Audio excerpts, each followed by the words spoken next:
Hey everybody, and welcome to the bullshit party. And in this one we're gonna be taking a close look at the new Podium vehicle, the Dinka Veto Modern. As always, we're gonna be taking a look at its exterior, its interior type of thing, and the way it customizes and performs and all that good stuff in Santos Customs. And with that, let's start with the 360 around the, well, let's call it a vehicle, while I give you some facts about it. First off, it can only sit one person, as you can see by the seat in the middle. Secondly, this is a part of the sports car category in GTA Online. And thirdly, it has no interactivity whatsoever.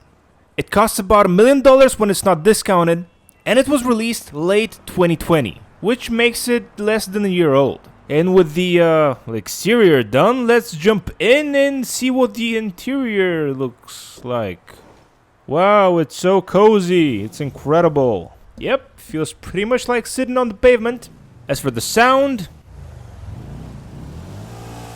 yep, not impressive, but it's not supposed to be. It's a go-kart after all.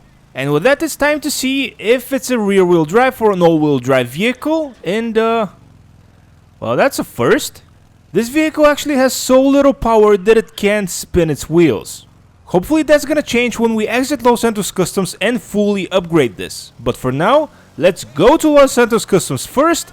And on our way there, I'm going to be sharing with you my thoughts of the stock version of this. Now, there are no two ways about it. It's a go-kart, and it feels like one. If you were expecting a sports car, this isn't it. It pretty much feels like you'd expect.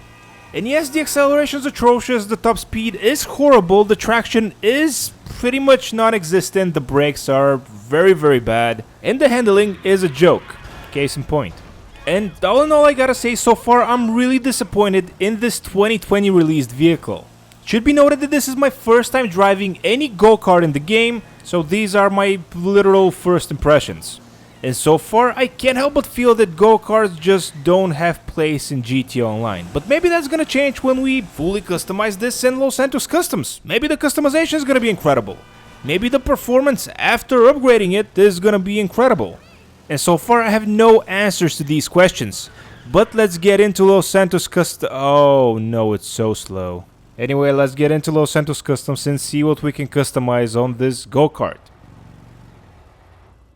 And here we are in Santos Customs, and if you think I'm losing enthusiasm for this vehicle, you're right. But maybe I'm wrong, maybe it's gonna be fine. After all, you can sell it for over $11,000, which is more than the other vehicles from the Podium. And as always, the first thing we're gonna do is upgrade all the performance options up front, so I don't forget anything at the end and you guys won't yell at me. Again.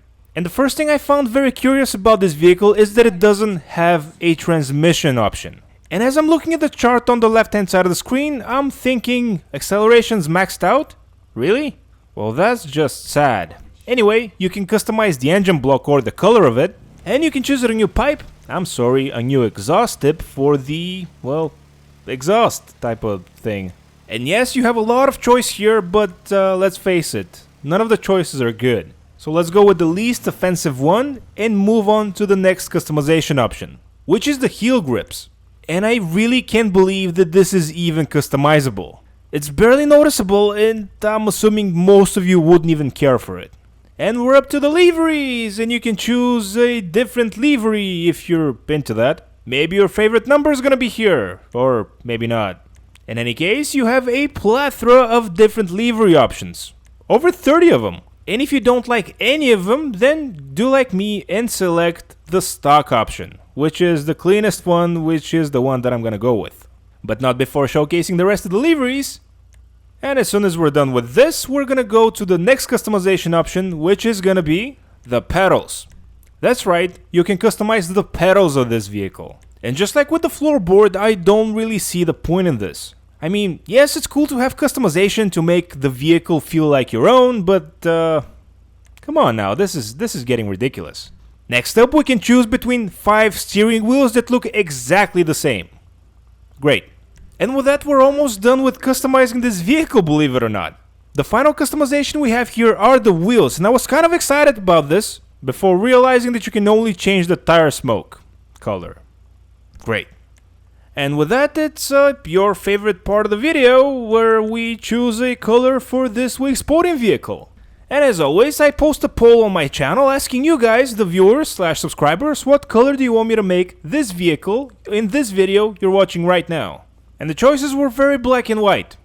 And potato-y. And guess what, guys? Potato won. And by a large margin. And thank you so much to everybody that voted on the poll. Hopefully you like the result of it. And yeah, I do these polls every single week asking you guys what color do you want me to make the vehicle. So if you want to participate in next week's poll, make sure you're subscribed to the channel. And the bronze color is the closest thing I can find to a potato, and it's time for the secondary color, which is going to be a matte one. And since at this point you can probably sense that I'm not very fond of the vehicle, I'm out to make it as stupid looking as possible. So let's see, now we have brown, we have red. What color we can choose to make this already unsightly vehicle look even worse? This would work. And with that, it's time to exit Los Santos Customs and go outside. And here we are, the sun is settling, but that's not a problem for us because we have a go-kart. Oh wait, that actually is a problem because we don't have any lights on it. Yeah, I don't really see the reason that this vehicle is even in the game, but oh well, I didn't make the decision to put it in, so let's just move on. And also, that's what she said. But moving past the juvenile jokes, you can see that even now, after fully upgrading it, the vehicle doesn't have enough power to spin its wheels. Sad. But if you hold the brake and the gas at the same time, it does have enough power to spin its wheels. See? See? It's a rear-wheel drive vehicle after all. I think. And if you've watched this video so far, I gotta commend you. You're a trooper. This one was almost painful for me to make. And it's not that I have anything against go-karts. I think they're fun and they're great, but in real life. And I'm not playing GTA to pretend it's real life. So let's go over the checklist and see if anything's improved. The acceleration is a little bit better. The traction is a little... everything's a little bit better basically, but that's not saying much. This is, at least in recent memory, the worst vehicle I've driven in GTA Online. It has only one seat, it's in the sports car category, and you have other options there that are much cheaper and much better. And that topped up with the fact that this is a vehicle released less than a year ago makes it feel even somewhat insulting. And if you've driven this and you like it, I'd like to know in the comment section down below what's wrong with you. But for the rest of you watching, I can't really recommend it, so no, I don't think this vehicle is worth it. Even if you're getting it for free, just pass. And with that, I think it's time to end the video. Thank you so much to everybody that watched. Hopefully you liked what you saw. If that's the case, please don't forget to leave a like, subscribe if you're new to the channel, and with all that said and done, I'll catch you all in the next one.